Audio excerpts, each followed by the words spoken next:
Retomo este canal después de harto tiempo. Estoy todavía pegado con una idea que es la industrialización.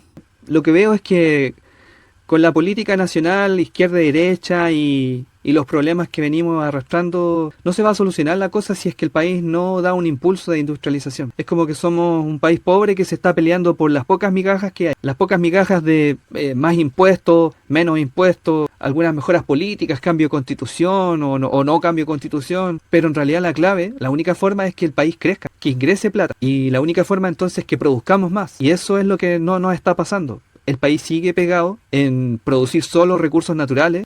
Somos un país que no produce nada, todo lo importamos y no es la clave. Aquí quiero compartir entonces en unos videos más adelante cómo lo hicieron las grandes potencias, que fueron Holanda, Inglaterra, después Estados Unidos, cómo ellos partieron, cómo se industrializaron.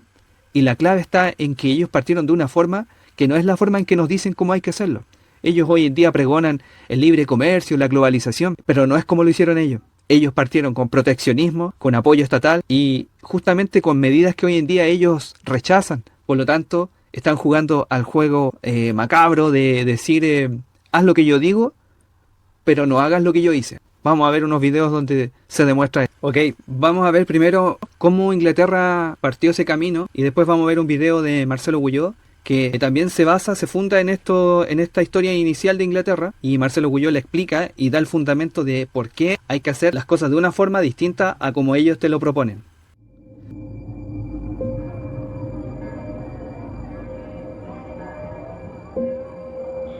La mayor epidemia en la historia europea. La peste negra. La mitad de la población inglesa fue aniquilada en el espacio de una década.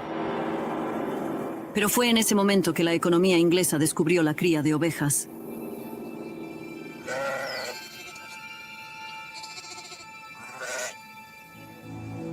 Antes de la peste negra había una población muy alta. La economía estaba orientada a los productos agrícolas para alimentar a esta población. Pero después de la peste negra, hubo lo que llamaron escasez de gente. Había muy poca gente y había mucha tierra. Y así, la economía cambió e hicieron uso de la enorme cantidad de tierra, cambiando la economía de esta economía agrícola a la cría de ovejas. Los suministros de lana se reunían en Londres, y durante los 2 siglos siguientes, los comerciantes de la ciudad la exportaban, particularmente a Ámsterdam y Holanda, donde trabajaban algunos de los mejores tejedores del continente. Todo esto estaba muy bien. Exportar lana era muy bueno. Era un cargamento que daba buenos beneficios. Pero había una manera de hacer aún más beneficios, y era no solo enviar lana al extranjero para permitir que la gente hiciera telas con ella, sino hacer la tela uno mismo y luego venderla con su mayor valor añadido. A mediados del siglo XVII, Londres decidió finalmente dar el siguiente paso. Los tejedores de Holanda fueron invitados a trasladarse a la capital inglesa, así como a los protestantes franceses, los hugonotes. Entre ellos había muchos artesanos textiles. Londres sembraba así las semillas de su futura industria.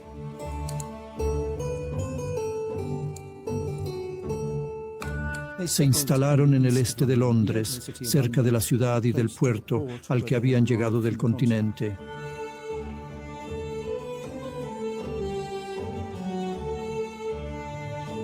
Construyeron casas con desvanes para tejer en la parte superior de las casas, con grandes ventanas y mucha luz natural para hacer funcionar sus telares para fabricar telas.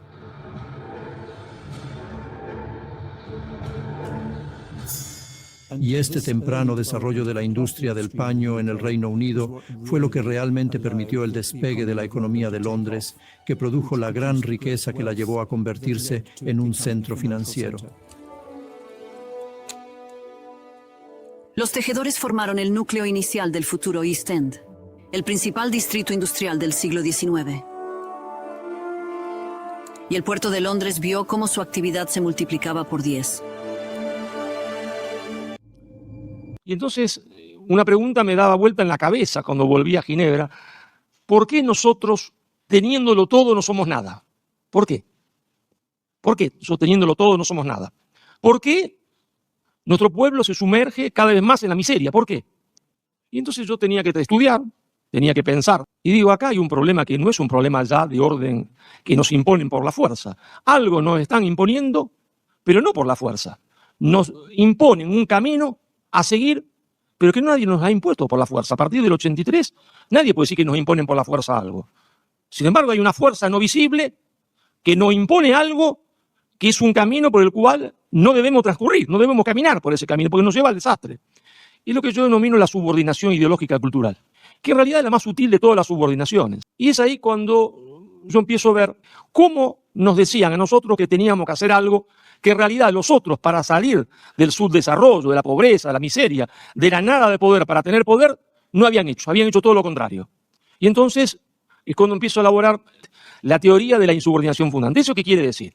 Quiere decir que todo proceso emancipatorio exitoso, todo proceso de desarrollo exitoso, todo proceso de construcción de poder nacional, de salir de la miseria exitoso, fue siempre el resultado de una insubordinación ideológica contra el orden ideológico establecido en un momento determinado por las potencias o las potencias dominantes, más un adecuado impulso estatal. ¿Y esto cómo se dio? Bueno, entonces vamos a hacer un poquito de historia. Yo solo voy a proponer un viaje a través del tiempo. Y nos vamos a la Inglaterra isabelina del año 1550. Gobierna Isabel I de Inglaterra. ¿Qué era Inglaterra en ese momento histórico? ¿Qué era Inglaterra? Yo me pregunté, ¿qué era? Bueno, lo que era una isla miserable. Eso es lo que era Inglaterra. Ahora a nosotros nos cuesta trabajo pensar que Inglaterra, que fue la primera potencia del mundo y el primer país industrial del mundo, era una isla miserable. Sí, una isla miserable. Eso era, una isla miserable. ¿Y de qué vivían los ingleses? Bueno, muy fácil. Los ingleses vivían de exportar lana en bruto a los Países Bajos. ¿Qué eran los Países Bajos? Lo que hoy es Bélgica y Holanda. Eso eran los Países Bajos. ¿Y lana en bruto qué quiere decir? Que ni siquiera la limpiaban. Como le cortaban a la oveja, se la mandaban. Bueno, uno dirá, ganaban algo en el comercio de exportación, más no tropo, porque los que estaban encargados de exportar la lana eran los lombardos, tipos que habían venido de Lombardía, en el norte de Italia. Por eso hay una calle en Londres que se llama Lombard Street, porque donde estaban los lombardos que agarraban la lana, se la exportaban a los Países Bajos y se quedaban con la parte del león. Así que los ingleses poco veían de eso. Entonces, Inglaterra, ¿qué hace Isabel? Isabel se da cuenta que los ingleses son los argentinos del momento, son los tontos de Europa. Exportan, se entiende, lana en bruto y los holandeses la convierten en productos textiles y la exportan a toda Europa. Y los holandeses tenían ovejas, tenían lana, materia prima, no, los holandeses no tenían nada. Si ahí no se puede hacer nada, más que tulipanes, ¿verdad? 2 metros cuadrados de tierra miserable tiene. Y entonces, ¿dónde sacaban la lana? La lana la sacaban de España y de Inglaterra. Resulta que España estaba en guerra con Holanda y entonces de España no llegaba lana, ¿no? Por obvias razones, estaban en guerra. Y Isabel dice, ¿qué pasa si yo no le vendo lana? Si no le vendo lana, sus economistas, siempre prudentes, le dicen, majestad, nos vamos a fundir todo. Todos nos fundimos porque vivimos de nuestro único producto de exportación en la lana y lo otro que tenemos son los piratas que usted manda por el mundo para robar las colonias españolas o a las ciudades españolas que no eran colonias y traen lo que roban lo traen acá. Así que otra cosa no tenemos, piratas y ovejas. Si usted saca las ovejas, nos fundimos. E Isabel dice, vamos a sacar las ovejas. Es decir, no vamos a exportar más lana en bruto a los Países Bajos. Pero antes de eso lo que vamos a hacer es prohibir la importación de productos textiles. Primera medida, prohibición de importación de productos textiles. Hay un problema, en esto los economistas tienen razón. Una prohibición en la historia de la humanidad, una prohibición por sí misma nada crea, no sirve para nada. Salvo que la prohibición vaya acompañada de un estímulo positivo. Entonces sí cambia. Entonces, ¿qué hace Isabel? Dice, no importamos más productos textiles, pero a su vez trae lo que hoy llamaríamos gerentes, empresarios de los Países Bajos a Inglaterra. ¿Para qué? Para que pongan fábrica de textiles. ¿Y qué les da? Les da terrenos al lado de los ríos. ¿Y cómo se lo da? Gratis. ¿Y por qué al lado de los ríos? Porque no se ha inventado la máquina a vapor. Las máquinas funcionan con fuerza de los ríos, hidráulica. Entonces le regalan los terrenos. ¿Está? No hay forma. No hay forma porque los ingleses no saben hacer una O con una taza en materia industrial. Valga la cosa, es decir, la famosa llave inglesa, si alguno sabe qué es, ¿no? Se le caía de la mano porque no sabían, esos muchachos no tenían experiencia industrial alguna. Era un pueblo de agricultores, ganaderos y piratas, punto, es lo que sabían hacer. Entonces, ¿qué había que hacer? Traer obreros de los Países Bajos para que le enseñen a los ingleses. No es que los ingleses fuesen burros, no hay pueblos burros, es que no tenían experiencia en eso. Entonces vienen empresarios, vienen obreros, instalan las primeras fábricas. ¿Y qué más hace Isabel? Algo que los economistas ocultan completamente. Establece lo que hoy llamaríamos por primera vez un salario mínimo. Sí, un salario mínimo y muy alto. ¿Por qué? Y muy sencillo. Porque si yo pongo una fábrica, si la gente se está muriendo de hambre, ¿se puede saber a quién le va a vender el producto textil? Necesito que la gente tenga dinero en el bolsillo, que los obreros ganen bien para que compren los productos. Si no, ¿a quién se lo voy a vender? A nadie. ¿A quién se lo va a vender a nadie? Uno dice, no, usted podría haberlo exportado. Miren, no puede exportar nada. no puede exportar nada, porque cada vez que uno inicia un proceso de industrialización, tiene varios problemas. El primer problema es que los productos que uno hace no son de calidad. No. ¿Y por qué no son de calidad? Porque no tengo experiencia en hacer los productos, no tengo experiencia industrial. Las cosas me salen mal y me tarda mucho tiempo en que la gente aprenda a hacer las cosas bien. ¿Y cuál es el segundo problema que tengo? Es que son mis productos muy caros. ¿Y por qué son caros? Porque no tengo escala de producción. Como no tengo escala de producción, mis productos son más caros que lo que puedan hacer los belgas y los holandeses, que le venden a toda Europa. Y yo le vendo un mercadito chiquito. Mis productos son malos y caros. Y así eran los productos textiles ingleses, malos y caros. Y Isabel dice, a mí qué me importa. Esta prohibición se mantiene a rajatabla hasta que crezca la industria. ¿Y cuál fue el segundo paso que dio Isabel? El segundo paso que dio Isabel, una vez primero prohibió la importación de productos textiles. El segundo paso dijo, ahora no vamos a exportar más lana a los holandeses y belgas, a los Países Bajos. ¿Cómo no vamos a exportar más? Y los exportadores dijeron, ¿y nosotros de qué vamos a vivir? No hay problema de ustedes. Se pueden convertir en industriales y si no se funden. Entonces Isabel prohíbe la exportación de lana. ¿Y qué pasa con las industrias belga y holandesa? Muy sencillo. Tenían acumulada lana para un año. Cuando se acabó la lana en los almacenes, al cabo del segundo año, las fábricas comenzaron a cerrar. Y entonces los ingleses se quedaron con todo el mercado europeo. Es que sus productos eran más baratos que los productos holandeses y belgas. Eran de mejor calidad, no eran peores y más caros. Es decir, no fue la mano mágica del mercado lo que hizo la Inglaterra industrial antes de 1750, que es el dato que todo el mundo oculta. Inglaterra ya estaba industrializada antes de 1750, y no por la mano mágica del mercado, sino por la mano mágica de la política, así de la buena política. Ustedes me dirán, no estamos acostumbrados a eso, es otro problema, pero algunos momentos de mano mágica de la buena política hay en la historia comprobables, y este es uno de ellos. Entonces, cuando se inventa la máquina a vapor, Inglaterra ya está industrializada. ¿Qué es lo que se produce? Un cambio de patrón energético. El patrón energético, que era el hidráulico, por uno más eficiente, que es la máquina de vapor y el carbón. Entonces se puede trabajar las 24 horas, ¿no?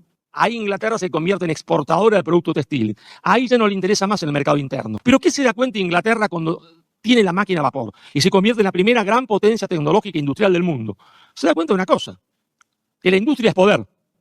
Hay un poder extraordinario, porque de la industria textil se pasa a la industria metalmecánica, es decir, a la industria de armamentos. Entonces, lo que Inglaterra no va a querer, bajo ninguna causa, es que los otros sigan el camino que ella ha hecho para llegar al poder y a la riqueza, que otros no sigan ese camino. Entonces, ¿qué dice Inglaterra? Bueno, es fácil. Tenemos que decirle al mundo que el camino del éxito es todo el contrario de que nosotros hemos seguido. Que el camino del éxito es que nunca nadie intervenga en la economía, que nunca ponga barrera proteccionista. Pero ustedes pusieron barrera proteccionista. Ustedes intervinieron en la economía, no, todo lo arregla la mano mágica del mercado, ahora transformado en un mercado mundial que es como un reloj, y entonces nadie tiene que poner la mano en ese reloj, porque si no, nos arruinamos todo. Y al que ponga la mano se la cortamos, por la fuerza si es necesario. Iba a decir, señores, no hay que intervenir en nada, ustedes se van a industrializar solos. Lo que tienen que hacer es comprar productos a los ingleses, que somos nosotros. Hay una división internacional del trabajo, que no se sabe por quién, si por Dios, la naturaleza, el demonio, el demiurgo. A los ingleses, a los colombianos les tocará producir café, a los argentinos vacas, a los chilenos cobre, a los peruanos oro, a los brasileños café, y a mamá Inglaterra la industria, porque así lo quiso la naturaleza. ¿Cómo la naturaleza? Si la industria es algo artificial. Si ustedes la crearon artificialmente, pero de eso se olvida todo el mundo. Ahora acá tenemos un video de un chileno que es un productor, un carpintero. Él tiene su pequeño emprendimiento, pero le pasa lo mismo que está todo relacionado con esto de que falta apoyo al pequeño emprendedor, al pequeño productor. Falta apoyo nacional. Vamos a ver este video. ¿Qué pasó con la fabricación nacional? La prensa y el debate económico siempre es el mismo, y cada día más fábricas cierran sus puertas. El gobierno buscando la forma de ayudar a las grandes empresas, con la promesa de que eventualmente eso va a generar puestos de trabajo. Es una larga espera, hace muy difícil para el que necesita parar la olla hoy. Incentivar la fabricación nacional genera empleo de inmediato, no requiere burocracia ni grandes directorios. Si le damos el valor que corresponde a lo que producimos en nuestra propia tierra, la cadena se reactiva al instante. Dejemos de depender de barcos, de las aduanas y de contenedores que vienen del otro lado del mundo cargados con productos idénticos sin identidad propia. El motor de la economía no solo está en las oficinas del centro de Santiago de las multinacionales, está en las manos de tu vecino, que todavía sabe cómo transformar la materia prima en algo que dure para toda la vida. Que repita tantas veces que debemos apoyar la fabricación nacional no es solo un lema bonito. Entender que la riqueza de un país no se mide por lo que se importa, sino por lo que su gente es capaz de crear con sus propias manos. Es entender que si no apoyamos lo local, dejamos que los oficios y que la calidad de las cosas que nos rodean baje cada vez más. 100% producto chileno. CAC, Huachipato. Uno se sentía orgulloso de haber tenido fábricas de autos. La Chevrolet estaba, la Fiat, habían varias fábricas, seguramente armábamos. Por ahí se parte, armando. Por eso es tan importante crear las condiciones para que este país vuelva a ser industrializado. Aquí nos estamos preparando para la última cocina que se fabrica en la compañía. Una cocina de 6 platos. No hay más cocina, la última cocina. El último armado de cocina que se realiza en Chile.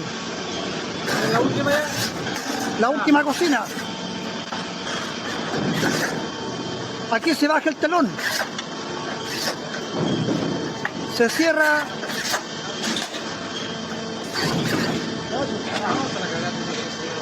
Bien. Bien, compadre, bien, bien, bien. La última cocina en la compañía.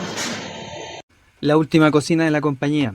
Y así cada vez Chile se va quedando sin industria. Es como que fuéramos productores de harina y tenemos que comprar el pan hecho. Prácticamente eso está pasando porque somos productores de cobre y compramos piezas de cobre hecho. Veamos otro ejemplo. Esta es la única fábrica de calcetines que queda en Chile.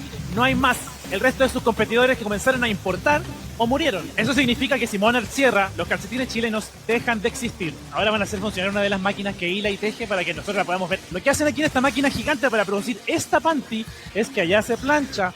Aquí la máquina le pone el cartón, termina entre medio de doblarlo y después pasa automáticamente, se desliza y pasa el proceso de envasado, que es lo que va a pasar ahora en este preciso instante en que la máquina va a embalar, va a sellar y lista la panty que tenemos acá. Se va acabando la industria nacional. Cada vez se hacen menos cosas. Todo se compra hecho, todo se compra a la fábrica del mundo, a China. Pero eso produce que seamos un país que depende, es dependiente. ¿Qué pasa si un día tenemos algún problema y no podemos importar? Nos vamos a quedar sin alimentos, sin productos, si hay una guerra. Entonces los países tienen que tener la capacidad de no depender porque ¿qué está pasando? No hay industria, no hay investigación, no hay desarrollo. Se compra todo hecho, se cierran fábricas. Ahora la gente, hay carreras que la gente estudia retail, estudia cómo almacenar en bodegas, porque todo llega hecho, se guarda en bodegas. Lo único que funciona hoy en día, los parques industriales no son parques industriales, son parques de bodegas. Por eso veíamos el video de insubordinación fundante, veíamos el video de Fantuzzi, veíamos estos videos de las últimas industrias nacionales. Vemos este video de este carpintero que ahí él se pregunta qué está pasando, porque a él le toca competir con IKEA, con Sodimac. Él trata de producir, a veces no tienen el apoyo, pero Chile alguna vez en los años 30, 40, 50 sí intentó tener una industria nacional. Le faltó, sí, faltó impulso, faltó apoyo, pero lo intentó. ¿Y por qué se dejó de hacer eso? ¿Qué pasó? Se detuvo en la época del gobierno o dictadura militar, pero no se retomó después con la democracia. Como que se abrieron las puertas al comercio, la globalización, y nos volvimos un país consumidor dependiente. Pero como digo, eso nos va a llevar al fracaso, cada vez a un hoyo más grande. Hay que producir en Chile, necesitamos producir, como este productor de carpintero que él está tratando de competir. Entonces veamos vamos a ver cómo se hizo en algún momento, estos presidentes que hubieron antes, cuando nació la Corte. Ahí hubo un impulso, ahí hubo una idea, pero se perdió, se diluyó. Hay que buscarla, hay que retomarla. Hay algunos que están tratando de retomarla, pero han sido callados. Cuando tratan de reindustrializar, cuando tratan de recuperar la riqueza del cobre, de los recursos naturales, del litio, han sido callados. Vamos a ver en siguientes videos. Hoy comienza acá, pero en 1939, cuando don Pedro Aguirre Cerda le da el puntapié inicial a la Corporación de Fomento de la Producción, la Corfo. La creación de la Corfo tuvo como objetivo estimular al país para que tomara las materias primas que extraíamos de la tierra, los minerales, la madera, etc., y produjéramos nuestra propia industria para consumo interno, lana para telas y ropa, cueros para zapatos, cobre para electrónicos, sustituir las importaciones. De hecho, el modelo tenía ese nombre, ISI, Industrialización para la Sustitución de las Importaciones. Chile ya lo había intentado antes, 2 veces, pero en esta ocasión parecía que el momento había llegado y de la mano, curiosamente, del dictador Carlos Ibáñez del Campo, que, con un ojo en la Italia fascista, ejercía una política de gran protagonismo del Estado. El terremoto de Chillán del año 1939, que hubo que sacar rápidamente algunas leyes de emergencia para socorrer a la gente, le metieron ahí un artículo bajo cuerda que creaba la Corfo. Corporación de Fomento de la Producción. Que la Corfo era en el fondo un aparato administrativo del Estado, del gobierno. Y eso, a través de la Corfo, se comenzó a promover entonces la política de industrialización, que viene a ser el tercer intento de industrialización del país. Lo que Pedro Aguirre Cerda buscaba, y gran parte del país, era convertirnos en una nación autónoma, un país que fuera capaz de autoabastecerse de sus propios productos, dejando atrás nuestra eterna historia de vender naranjas y comprar jugo, de vender cobre y comprar cables. Y es así, como con esa decisión tremenda, histórica, se puebla Chile de líneas telefónicas, empresas que eran capaces de tender grandes obras viales, redes de energía, se construyeron siderúrgicas, plantas hidroeléctricas, comenzamos a producir nuestros propios televisores, nuestros propios tocadiscos, elementos de alta tecnología, armamos automóviles. Fue un sueño que se extendió durante un poco más de 30 años y que, como otros sueños de nuestro país, terminó también abruptamente el 11 de septiembre de 1973. Para que un país pretenda ser industrializado, se requieren al menos hoy día 3 requisitos: petróleo, acero y energía eléctrica. Chile enfrenta ese desafío y en 1934 abre COPEC, ¿no? Compañía Nacional de Petróleos. Después, en 1946, aparece CAP, la siderúrgica de aceros del Pacífico. Y la última puntada se da en 1948, alrededor de 1948, cuando abren 3 grandes hidroeléctricas en Chile que copan y satisfacen la necesidad creciente de energía para este nuevo desafío de orden nacional. La élite chilena nunca había sido industrial. Se contentaban con sus campos agrícolas y el comercio. No tenían real capacidad de emprendimiento para la creación y elaboración. Ese protagonismo lo toma el Estado, creando a lo largo de 30 años empresas de grandes obras públicas, empresas de electricidad, de aeronáutica, de metalurgia, de papeles y cartones, de telecomunicaciones, que daban una enorme cantidad de empleo, no solo a obreros de baja calificación, sino a técnicos, diseñadores e ingenieros de nuestro país. Con la llegada al poder de la Unidad Popular en 1970 y con Salvador Allende como presidente de la República, la Corfo se convierte en la gran herramienta eficaz, una fuerte política de estatización productiva que buscaba quitarle el poder de producción a la élite, evitando así la acumulación de poder y riqueza que podría controlar la economía y también la política. Allende quería diversificar y distribuir ese poder, evitando así también la dependencia económica de potencias extranjeras. Por eso, al final, la Corfo hoy día es un recuerdo y el comercio se ha instalado nuevamente como la gran potencia económica de este país. Por eso no tenemos barrios industriales, tenemos malls. Entonces, por eso la revolución comercial neoliberal de Pinochet y compañía terminó por borrar definitivamente el recuerdo de la industria chilena. Suprimió todo, mató a todo el que se oponía y se creó un Estado neoliberal puro. Entonces el desarrollo quedó garantizado no por las fuerzas internas de la nación. Si llegaba el capital extranjero internacional, invertía y promovía el desarrollo de carreteras, de edificios, cuánta cosa, el modelo neoliberal también es desarrollista. Chile no fue capaz de sostener una industria competitiva a largo plazo. Éramos un mercado demasiado pequeño, 8 millones de habitantes, incapaces de absorber una producción compleja de esta naturaleza. Pero el golpe mortal se lo dio la dictadura con su política económica de total apertura al comercio exterior y cero protección a la industria nacional. Ellos querían regresar al modelo antiguo, donde éramos vendedores de materias primas y compradores de productos manufacturados. De hecho, en el edificio que vemos ahí al frente hay un mall, que no es la celebración de la industria nacional, sino del comercio, porque en su interior van a encontrar 0 productos manufacturados complejos.